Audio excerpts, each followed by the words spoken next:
Olá, meus caros, olá, minhas caras, estamos de volta, sejam bem-vindos ao ArtVult, esse nosso bate-papo rápido sobre o universo das artes visuais.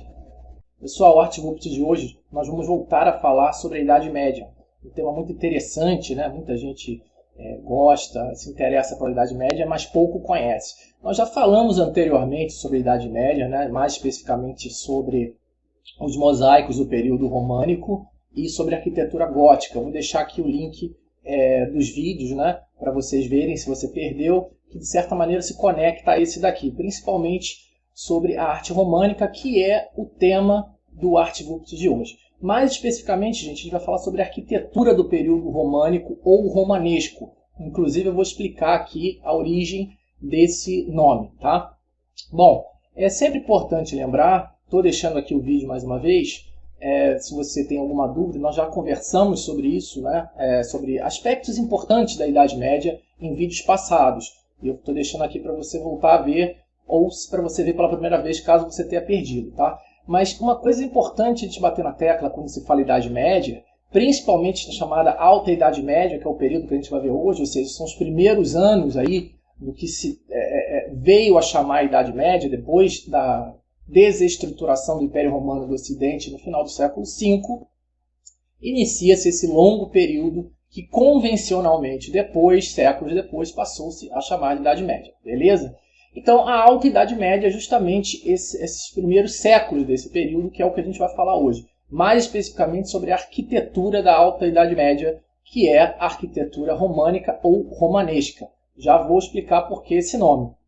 Mas é bom lembrar, quando a gente fala de Idade Média, principalmente de Alta Idade Média, a gente está falando do período muito importante da história da humanidade, principalmente da história da humanidade ocidental, que é a consolidação da Igreja Católica Apostólica Romana, como uma instituição. Né? A gente já tinha falado anteriormente que no finzinho do Império Romano do Ocidente, cada vez mais as pessoas, incluindo os imperadores, foram se convertendo do paganismo romano para o cristianismo. Então, no início dessa Alta Idade Média, desse período românico, nós já temos a consolidação da instituição igreja, que vai ser fundamental, e ainda de certa maneira, para a história do Ocidente, tá bom, pessoal? Então, para vocês terem uma ideia da importância e da associação da Igreja Católica Apostólica Romana, vejam o nome, porque nasce, na verdade, no Império Romano, que era pagão, mas foi se convertendo ao cristianismo pouco a pouco. Eu vou falar só uma palavra aqui, pontífice. Quando a gente fala pontífice, você já lembra de quem? Do Papa, não é? Mas a palavra pontífice vem, é um termo romano que vem da história romana antiga, que se refere ao imperador, mais especificamente. Ou, mais especificamente, aquele que constrói pontes, pontífice, constrói pontes. E as pontes são fundamentais para a história do Império Romano porque ligam partes de cidades a outra. Então, veja, uma das muitas heranças da Igreja Católica Apostólica Romana com relação aos romanos foi esse termo pontífice usado para dirigir o chefe supremo da Igreja, que é o Papa. O Papa não faz pontes. Na verdade, ele até faz. Ele faz a ponte entre a população e a instituição. Né? Mas não pontes em si, como o Imperador Romano fazia. Isso é só uma curiosidade para vocês verem como está ligado a história da Igreja com a história de Roma. A Igreja Católica Apostólica Romana ela é uma espécie de substituta, entre mil aspas, de continuadora do Império Romano do Ocidente, que foi invadido por povos germânicos, não é? E foi desestruturado aí no final do século V, tá bom? Bom, vamos falar um pouco então sobre o que é as principais características, não é, da arquitetura desse período, o período românico ou romanesco, como você escolher. Tá bom, gente? Vamos lá então nos slides. Então, pessoal, olha, o que a gente está vendo aqui é o belo Palácio Arquiepiscopal de Ravenna, que fica no norte da Itália. Ravenna, que foi a última capital do Império Romano, não foi Roma, né? Roma, depois Mediolano e por último Ravenna. Por questões estratégicas, eu não vou me alongar nisso, até porque não é o tema desse vídeo. Mas observem só esse palácio arquiepiscopal, ou seja, é a sede do bispado de Ravenna, na Itália. certo? Construído aí no finalzinho do século V, ou seja, está pegando esse início dessa igreja católica apostólica romana nascente, não é? Como uma instituição. É um patrimônio mundial da Unesco, para vocês verem a importância desse edifício. Essa igreja importante foi construída pelo líder dos ostrogodos, que são um grupo germânico, de origem germânica, que invadiu a Península Itálica e foi o principal responsável pela queda, pela desestruturação do Império Romano Ocidental. Pois bem, mais especificamente a gente está falando do Teodorico, que era o líder, né? Chegou a ser nomeado chefe da Península Itálica. A Itália nem sonhava existir nessa época, no século V, como um país, não é? Mas os ostrogodos, que originalmente não eram cristãos, eles eram pagãos, tinham os próprios deuses, mas olha que interessante, já na primeira geração de ostrogodos que dominaram a Itália, o que hoje é a Itália, como Ravenna, por exemplo, se converteram, se aproximaram dessa igreja nascente. O último imperador romano já era cristão. Então, esses pagãos se aproximaram e dialogaram com esse novo poder que é a igreja e se converteram. Um a um, eles foram se convertendo ao cristianismo e defensores do cristianismo. E o Teodorico, que foi o segundo ostrogodo a dominar a Península Itálica, era um cristão fervoroso, apesar de seus antepassados serem pagãos. Isso é interessante. Então, ele que ordenou a construção dessa igreja. E aqui eu queria falar para vocês sobre alguns pontos característicos dessa arquitetura românica ou romanesca, que é o tema desse vídeo. Então, para isso, gente, a gente vai ter que dar uma espiadinha rápida. Já vamos voltar, mas uma espiadinha rápida de um dos maiores edifícios romanos. Voltamos agora a alguns séculos do tempo e vamos para o Panteão em Roma. Uma das principais construções dos romanos, que era um templo que apreciava a maioria dos deuses romanos, os principais deuses romanos, né? Pan, todo, né? Em grego, tel, deus. Então, todos os deuses, apesar de não ser todos os deuses que eram adorados ali, mas existiam estátuas dos principais deuses romanos. Mas o assunto aqui é a arquitetura, no caso. Vejam só algumas características de um templo, de um edifício nitidamente romano, né? Tipicamente, romano. Você tem aqui o frontão, por exemplo. Mas observem isso daqui, gente. Olha, janelas pequenininhas. Quem já foi no Panteão sabe. Aqui em cima tem a cúpula, tem uma grande abertura circular, que é a principal entrada de luz, que bate aqui no chão. Mas nas laterais, nós temos aqui essa parte arredondada do edifício, é chamada de rotunda. Vejam como as janelas são pequenininhas, claro que elas são grandes, mas comparado, olha o tamanho desse edifício, se a gente olhar as pessoas. Né? Hoje é uma igreja, isso é interessante, né? Hoje é uma igreja católica. Então as imagens dos santos romanos foram retiradas na Idade Média e substituídas por santos romanos. Mas vamos lá, voltando para a arquitetura. Isso é uma das primeiras características que eu queria mostrar para vocês. Essas janelas pequenininhas que não aparecem tanto no edifício. E é o que nós temos aqui. Vejam, janelas pequenas como essas daqui. E eu já vou explicar por quê. Aqui nós temos uma rotunda também. Veja só essa parte, essa torre, nesse sentido, nessa construção cilíndrica que lembra também, né, aqui do Panteão. Óbvio que as proporções são diferentes, é um outro estilo arquitetônico, mas vocês já vão começando a entender o porquê da palavra românica. Claro, porque lembra a arquitetura romana. Romanesco é um outro termo que vocês podem falar, os dois estão corretos, mas ambos remetem à arquitetura romana. O segundo ponto que eu quero mostrar é muitas vezes esse anexo de edifício. Parece que dá para dividir o Panteão em duas partes. Vejam só, essa parte da frente, né, basicamente retangular, e a parte de trás, que é onde tem o altar, que é em forma cilíndrica, é a rotunda. Então, eles se unem, se fundem um edifício no outro, e é também o que nós temos aqui, mas em vários. Vejam que é diferente. Não estou dizendo que isso é uma cópia da arquitetura romana, mas existem pontos em comum. E no redor ao longo desse vídeo, eu vou mostrar o porquê. Então, vejam, são uma série de anexos, na verdade, que formam este edifício aqui construído no século V, que é o palácio, a sede do bispado de Ravenna. Vejam só, dando uma olhada mais de perto. né? Olha só aqui as janelas, que são pequenas comparadas ao tamanho das paredes, né? E isso aí você vai entender melhor quando você vê o vídeo que eu fiz sobre arquitetura gótica, e é totalmente diferente disso. Deixei o link aí para vocês darem uma espiada. Aqui há pouco espaço para janelas, e aí na segunda parte do vídeo vocês vão entender por quê. Agora, olha só, um outro exemplo maior da arquitetura romana, o Coliseu, mais conhecido como Anfiteatro Flaviano, porque foi construído durante a dinastia dos imperadores flavianos, e recebeu esse nome porque é algo colossal, ele é muito grande, como vocês estão vendo. Infelizmente, ele já foi dilapidado, né? Vocês estão vendo esses furinhos aqui, justamente na Idade Média, na procura de ferro para fortalecer as cidades de invasores. Foi furado aqui a fachada do Coliseu para roubar os ferros que tinha dentro. Hoje o que a gente vê basicamente é um esqueleto do Coliseu, não sobrou quase nada. O mármore dele foi totalmente roubado também ao redor dos séculos para construir, muitas vezes, obras de arte para a igreja, por exemplo. O mármore que tinha aí, né? Tinha muito mármore.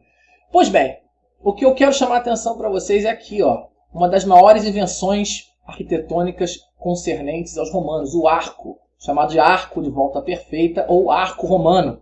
Esses arcos, gente, foram uma grande sacada dos romanos. Além do cimento, não sei se você sabe, mas o cimento também é muito próximo do cimento que se usa hoje, foi inventado pelos romanos.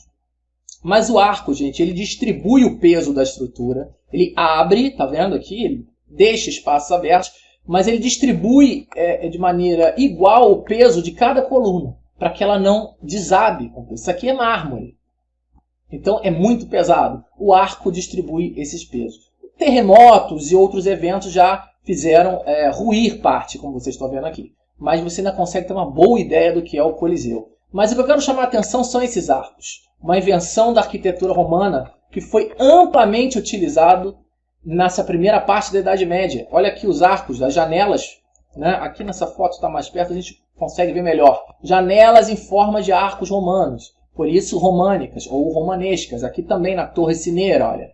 Olha só os arcos, como distribuem, fazem uma espécie de buraco na parede, fica mais leve, né? Porque diminui a massa, e eles conseguem distribuir o peso. Portanto, influências romanas nesse estilo arquitetônico românico aí da primeira parte da Idade Média, a Alta Idade Média. Olha a Torre Cineira, né? O campanário, onde fica o sino das igrejas, também é cilíndrico. E também tem os arcos romanos aqui, vejam só. O espaço é pouco. Eu quero dizer que são pequenos comparado ao resto da estrutura. Porque quanto mais você abrir isso aqui, a tendência é de ruir. E a gente está falando de uma época, gente, onde você vivia em guerra.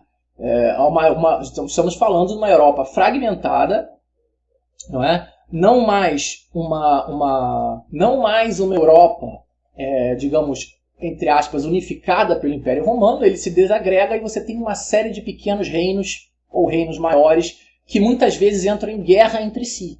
Portanto, e aí eu já começo a dar uma dica do porquê o título desse vídeo, as fortalezas físicas e espirituais, porque é necessário se proteger e muitas vezes a população corria para dentro das igrejas, para dentro das torres, para se proteger de ataques inimigos. Então isso precisava ser um edifício, uma estrutura pesada, que aguentasse, não é? Ataques e cercos de inimigos. Bom, vamos seguindo. Mas vejam só que interessante. Quem já foi em Pisa certamente vai lembrar disso, né? Pisa é pequeno e aquele centro histórico de Pisa, você obviamente se deparou com o Duomo, com a Catedral de Pisa, que é essa coisa maravilhosa aí que vocês estão vendo, que é totalmente, vejam só, também fica no norte da Itália, embora fique do outro lado, mas veja que interessante. Ela foi construída cerca de 5, 6 séculos depois. Mas mesmo assim, ela tem características completamente diferentes do Palácio Arquiepiscopal de Ravenna, por exemplo. Não é? Fica bem claro. Aliás, as características das construções de Pisa dessa época são muito próprias desse período. E aí chama atenção para uma outra coisa. Não dá para você pegar aproximadamente 700, 800 anos, que aproximadamente durou aí o que se chama de arquitetura românica e colocar num saco só. Porque elas possuem variações regionais. E não estou falando só da Itália, não. Estou falando da Europa inteira. Nós vamos mostrar outras igrejas aqui nesse vídeo. Vocês vão ver que é bastante diferente entre si. Mas existem elementos semelhantes. E aqui no caso da catedral, né, de Pisa, que é chamado, esse estilo de Pisa chamado de romanesco pisano, porque é típico de Pisa, né? Nós também conseguimos encontrar, apesar de ser um edifício totalmente diferente, nós encontramos ainda os resquícios, olha só, a sequência de arcos romanos aqui que formam essa fachada. A porta também. Vejam só, esse aqui é ferro, né? É grosso, extremamente pesado para dificultar as invasões. Porque na hora H, essa galerinha aqui, se tivesse há 1000 anos atrás e Pisa fosse invadido, ela ia correr para dentro desses edifícios. Então eles precisavam funcionar também como fortalezas. Então vejam só esses detalhes dos arcos e vamos comparar de novo com o Coliseu, né? Aqui no Coliseu romano, eles servem não apenas como adorno, mas para sustentar o peso. E de certa maneira deu certo, porque o Coliseu já era para ter ido abaixo há séculos. Aliás, esse é um grande debate, como que o Coliseu caiu só uma parte. Porque, como eu falei, os ferros, as estruturas de ferro que ficam aqui por dentro, como se fosse o esqueleto, né, foram basicamente todas roubadas durante a Idade Média. Por isso os furos. Eles furavam, roubavam ferro para fundir. E é um verdadeiro milagre. Vocês vejam aqui que está sempre em reforma, né, para poder fazer reformas emergenciais para que não desabe. Então, aqui estão, mais uma vez, os arcos romanos sobreviveram nessa primeira etapa e estão ali, ó, cerca de 5, 6 séculos depois da desestruturação do Império Romano do Ocidente, tá bom? E é claro, a Torre de Pisa, que fica bem atrás, né? Dá para ver ela aqui, né? Tá aqui um pedaço, aqui, né? A Torre de Pisa é o mesmo estilo, o romanesco pisano, feito pela família Pisano. O Guglielmo e o Bonanno, por exemplo, foram quem fizeram as torres. Então vejam só, aqui mais uma vez nós vemos esse padrão de arcos romanos, né, formando essa estrutura da torre, que deixa ela um pouco mais leve também, porque você consegue tirar uma certa massa aqui da fachada, né? Isso não tem nada a ver com a inclinação dela, tá, gente? A inclinação é por causa que isso aqui é um terreno arenoso, né? Não era o do mais próprio para construir, porém não se tinha tanto recurso, né, nessa época. Ela foi construída entre os séculos 12 e 14. E com o passar dos séculos ela vai tendo uma leve inclinação, mas óbvio que é um estudo sobre isso e que previne, né, o possível desabamento. Ela é aberta para visitação, como vocês estão vendo aqui na foto, mas esse não é o caso. O caso é que eu quero mostrar para vocês como esses elementos romanos sobreviveram, mesmo com desestruturação do Império Romano do Ocidente. Eles passaram, na história nada se perde. As coisas são transformadas, são modificadas e são transformadas. E isso aconteceu com relação à arquitetura, né? Da arquitetura romana para romanesca ou românica. E aqui estão os arcos romanos que não me deixam mentir na fachada toda a fachada da Torre de Pisa. Aqui é onde ficam os sinos, aqui em cima, né? Ou seja, é interessante porque ela fica separada, ela não fica tão perto da igreja, ela fica a alguns metros. Claro que você vai caminhar até lá, mas fica a alguns metros. E aqui toca o sino. É um estilo completamente diferente de outras partes, não só da Europa, mas da Itália também. Portanto, aí está mais uma variação dessa arquitetura românica, que é o romanesco pisano, tá, gente? Seguindo. E aí, cara, quando a gente vai falar da Sé Velha de Coimbra, que é espetacular, aí a gente entra mais de cabeça no título desse vídeo. São fortalezas físicas e espirituais. E para a gente falar da Sé Velha de Coimbra, a Sé, no caso, é a sede, né, a catedral daquela cidade. É aqui onde fica a sede do Bispado de Coimbra. Coimbra, que foi a primeira capital elegida pelo primeiro rei de Portugal, Dom Afonso Henriques. E foi ele, junto com a igreja, né, que proporcionou a construção desse edifício lá no século XII. Quando Portugal foi declarado independente do Reino de Castelo. Dom Afonso foi um nobre português que lutou na chamada Reconquista, as guerras de reconquistas ibéricas. As guerras de reconquistas ibéricas são aquelas que o que hoje se chama de portugueses e espanhóis, que eram vários reinos naquela época, lutaram contra os árabes, contra os mouros, para expulsá-los daquela região que eles invadiram há séculos atrás. Portanto, houve uma guerra para expulsar esses muçulmanos, que obviamente eram de outra religião, e o condado de Portugália, ou Portucália, foi um desses que lutou contra os mouros. E o Dom Afonso Henriques foi um nobre que liderou essa luta. Portanto, quando eles conseguiram expulsar os mouros, Dom Afonso foi escolhido, né, o primeiro rei de Portugal. Isso lá no século XII. Bom, então ele manda construir em Coimbra, que era então a capital de Portugal, não era Lisboa, fica no centro, né? Uma igreja, na verdade, que de certa maneira não pode deixar de se falar que é uma comemorativa dessa independência desse reino novo. Portanto, essa é uma igreja muito importante em Portugal, historicamente falando, que é a sede do bispado de Coimbra, a catedral de Coimbra, ou Sé Velha de Coimbra, como ela é conhecida.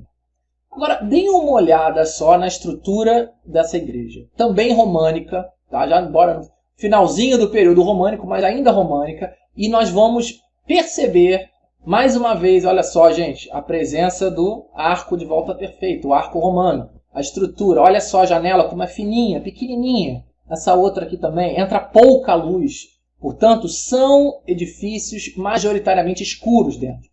E aí eu vou começar a explicar por que essas janelas são finas assim. Por que entra pouca luz? Ora, vejam bem a estrutura da fachada dessa igreja, né? E me digam se ela parece, se ela te lembra ou não uma fortaleza. Principalmente se você já viajou para a Europa, você certamente viu, e principalmente se você foi para Portugal ou Espanha, você já deve ter visto fortalezas, castelos bem semelhantes a isso. É ou não é? Vejam só. Tijolos imensos, grossos, né? Paredes espessas. Olha só a grossura dessa parede.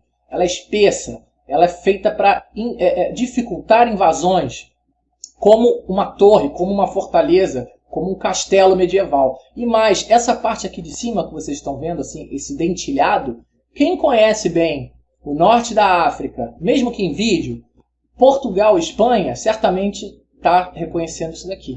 Por quê? Porque isso daqui é tipicamente da arquitetura moura, ou seja, da arquitetura árabe. Aqui, atrás dessas colunas que vocês estão vendo, ficavam os arqueiros. Eles ficavam aqui, recarregavam a flecha aqui atrás, depois saíam para cá para atirar em quem estivesse embaixo. Ou seja, tudo é pensado do ponto de vista militar. As paredes grossas, as torres, as partes de cima funcionam como postos de vigilância.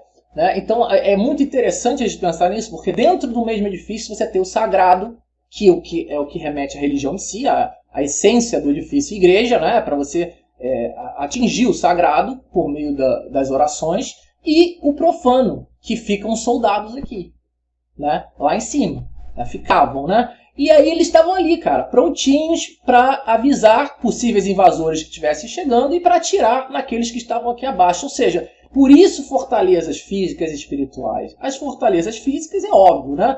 Para proteger a população. Por isso que a maioria das cidades medievais elas eram cercadas por muralhas. Mas se o inimigo ultrapassasse essas muralhas, o que não era raro, a população corria para dentro desses edifícios. Porque a casa delas não oferecia esse tipo de proteção. Então a gente tem que ter isso em mente. Daí, cara, essas paredes grossas assim, para dificultar o rompimento das paredes, derrubar o edifício. Né? Então, se você quer uma parede grossa, ela vai ficar mais pesada. Então você tem que compensar isto diminuindo a área das janelas. Porque quando você abre o espaço para uma janela aqui, você põe um vidro, por exemplo, você está fragilizando a fachada do edifício. Né? Por isso que você não vai ver castelos dificilmente você vê castelos e fortalezas com vidros e muitas janelas. É preciso priorizar a segurança. Então, você aumenta a área construída, você diminui a área aberta, no caso as janelas, né, que são fáceis de serem quebradas, e em compensação você tem menos luz lá dentro, são edifícios mais escuros. Mas, por outro lado, você fortalece. Por isso, as fortalezas físicas e espirituais. Então vejam só, arcos romanos para todos os cantos, né?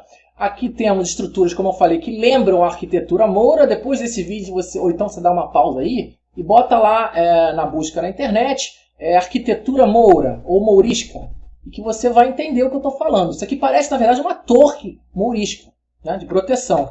Dando uma espiada do lado de dentro da Sé Velha de Coimbra, nós conseguimos perceber aqui a nave central, tá vendo? É aquele corredor principal, que você entra por aqui, né?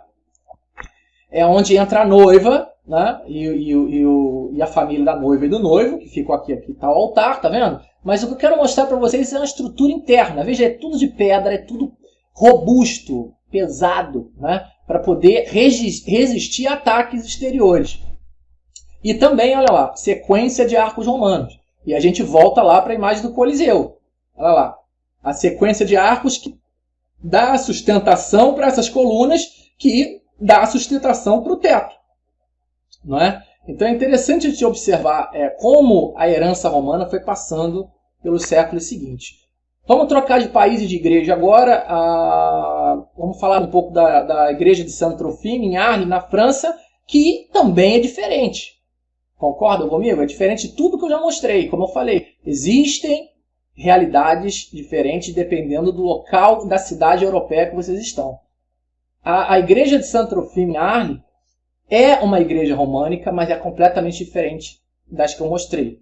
Porém, ela guarda alguns traços em comum com essas estruturas e também com a arquitetura romana. E eu vou ficar de novo batendo na mesma tecla. Olha lá. Poucas janelas, tá vendo? Há poucas janelas, porque essa aqui precisa resistir.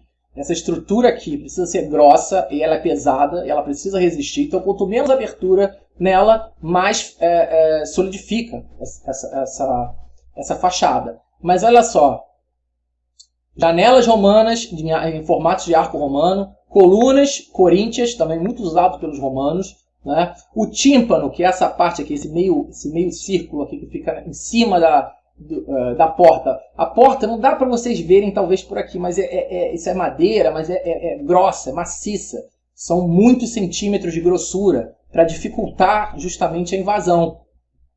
Então, olha só, mais uma vez nós temos aqui a estrutura do arco de volta perfeito, o arco romano, que é, como eu falei para vocês, essa herança da cultura, da arquitetura romana na Alta Idade Média. Dentro da igreja de Saint-Trophime, nós temos o claustro. O claustro, gente, vocês com certeza já viram algum, é aquela parte que fica dentro da igreja ou do mosteiro, principalmente dos mosteiros, das abadias, que é uma parte aberta, como vocês estão vendo aqui. Existe um corredor aqui coberto e um pátio aberto, que é a área de circulação, onde entra o sol. E aqui, geralmente, ficavam os quartos dos monges, dos frades, né, dos padres, onde eles dormiam. E então, um grande pátio. Isso é o claustro. Agora, olha que interessante o claustro da igreja de Saint-Trophime. E ele é muito interessante pelo seguinte, porque aqui nós vemos, olha aqui, ó, a sequência de novo de arcos romanos, né, o arco de volta perfeita. Temos uma coluna aqui também que lembra as colunas romanas. E desse outro lado, que foi feito depois, nós já temos um outro tipo de arco. Percebem a diferença? Esse aqui é pontiagudo e ele é mais alto. Esse aqui é o arco gótico, que vai surgir aí por volta do século XIII, século XIV, na França, que está ligado à arquitetura gótica. E aí eu vou falar de novo, dá uma espiada no vídeo aí que eu deixei para vocês, o vídeo mais antigo sobre arquitetura gótica. Eu falo desse arco lá, que vocês vão entender. Mas vejam só a diferença, né? Desse arco para esse. Vamos focar nesse daqui porque esse é românico, esse é gótico. Nós estamos falando desse nesse vídeo, né? Mas é interessante vocês compararem. Um lado aqui do claustro é gótico e o outro é românico. E é assim mesmo, porque vai mudando, né, com o passar dos séculos. Os edifícios são reformados e já tem um outro estilo, já, digamos assim, em uso, né? Que vai sendo, digamos, entre aspas, atualizado o edifício. Isso é muito comum. Você ter vários estilos dentro de um edifício só, principalmente igreja. Aqui está a torre, olha, da igreja de Saint-Trophime, a torre sineira. Aqui ficam os sinos e, mais uma vez, o padrão das janelas abertas em formato de arco romano. Aqui ficavam, por exemplo, os arqueiros, né, os observadores, porque é alto, e aí eles conseguiam ver os invasores chegando de longe. daqui eles se escondiam também para atirar suas flechas de cima para baixo nos invasores. Agora outra, completamente diferente. Agora vamos para a Catalunha, a igreja de São Clemente de Taúi, que é completamente distinta, né? Vejam só, e dá para ver muito bem, né? No século XI, XII, é um pouquinho só mais nova do que essa daqui, mais ou menos da mesma época, falando a verdade, mas é completamente diferente, reparem, né? Essa aqui que fica na Catalunha, na Espanha, e vejam, também temos estruturas que lembram lá aqueles edifícios romanos. Olha só as rotundas aqui, né? Aqui está a igreja, né? Ela é relativamente baixa, você pode comparar com os transeuntes aqui, mas olha só, paredes grossas, tijolos, pedras grossas, né? Ou seja, é uma parede muito pesada, por isso poucas janelas, para fazer quanto menos abertura, maior a resistência, né? Vejam só, gente, comparando com as pessoas, o tamanho dessas pedras. E olha essa torre daqui, como ela é alta, comparado ao campanário, né? Aqui ficam os sinos, como é alto comparado à igreja em si, que fica aqui. Mas o estilo é o mesmo. Olha lá, as janelas em formato de arcos romanos. Reparem só que interessante. Quanto mais embaixo, mais fina é a janela, porque precisa sustentar o peso aqui de cima. Aqui é mais leve. Por que aqui em cima é mais leve? Porque a abertura é maior, tá vendo? A área da parede vai diminuindo conforme a gente desce, porque aqui precisa ser mais leve do que aqui. Aqui ajuda a sustentar o peso daqui, e daqui, daqui, daqui e daqui. Não sei se ficou claro, mas o que é interessante vocês perceberem é essa herança da arquitetura romana que foi utilizada na arquitetura romanesca ou românica dos séculos seguintes. Olha só o muro dessa igreja. Vejam só, parece mais um castelo, o muro de um castelo, de uma fortaleza. Olha o tamanho dessas pedras. Vamos e convenhamos que no século XIII, né? No século XII, perdão, não era muito fácil você invadir essa igreja, concorda? Então, tocam os sinos do campanário, significa, se obviamente não for na hora da missa, né? Significa que existe um potencial de invasores na cidade. Então o povo sai correndo aqui para dentro de outros edifícios também e se protege, não é? Dentro desses edifícios. Por isso, questões de fortaleza, não só espiritual, mas física também. Preservar a integridade física dos cidadãos da cidade. Então, veja só, para você escalar esse muro aqui, até lá você já tomou, foi flechada, cara. Lá de cima da torre, atirando em você. Então, funciona como uma fortaleza de verdade, embora seja um edifício de ordem sagrada. E por fim, essa outra igreja que também fica na Catalunha, na cidade de La Seu d'Urgell, que também segue o mesmo estilo, embora seja uma arquitetura bastante diferente desta. Percebam, por isso eu botei outra da Catalunha. É a mesma região, são poucos quilômetros, mas é uma estrutura diferente. E são essas regionalidades que eu quero que vocês percebam. Não é porque a arquitetura é românica que ela é um padrão em todos os locais. Isso não existe. Até porque a arquitetura românica aí prevaleceu basicamente do século V até o século XIII, aproximadamente. Então são quase 1000 anos. Impossível isso ser igual. E a Europa, você tem várias cidades com características, línguas próprias. Embora seja na mesma região que a Catalunha, isso é uma outra cidade e uma outra igreja. Mas que também mantém as estruturas que eu tenho falado para vocês desde o início do vídeo. Olha aqui a rotunda, como é que ela se anexa ao resto do edifício, né? Aqui também, vocês vejam a outra parte da igreja, também em formato cilíndrico, né? Como mostrei lá do Panteão lá no início. As janelas, poucas e não grandes, mas também no formato de arcos romanos, não é? Porque ajuda a preservar a estrutura, distribui o peso dessa parede que é muito grossa, né? Repito, vejam só as pedras, como elas são. A parede é muito espessa, né? Justamente para dificultar a invasão. Olha o muro, olha como ela é por fora, melhor dizendo, a fachada.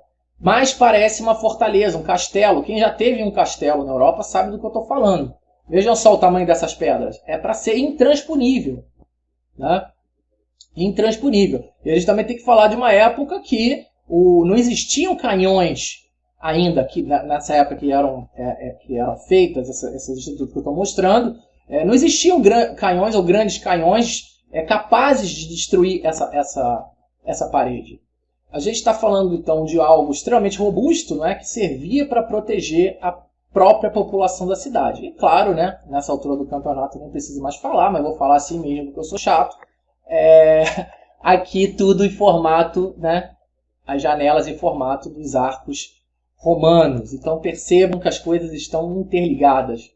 E aí, galera, curtiram o ArtVupt de hoje? Se você curtiu, dá uma força aí pra gente, deixa o seu like aí, pode deixar seus comentários à vontade também, compartilha aí esse vídeo com quem você acha que pode se interessar, né? E dá uma chance aí pro canal, se inscreve, ativa o sininho para você não perder os vídeos futuros, né? E se você curtiu, se você gosta de arte românica, se você gosta de Idade Média e gosta de arte, eu deixo aqui o convite para você se inscrever no nosso curso de História da Arte Online, onde você vai aprender não só sobre o período artístico, arquitetônico da época medieval, como de outros períodos da história também. O curso é 100% online, você pode assistir quando, quantas e onde você quiser.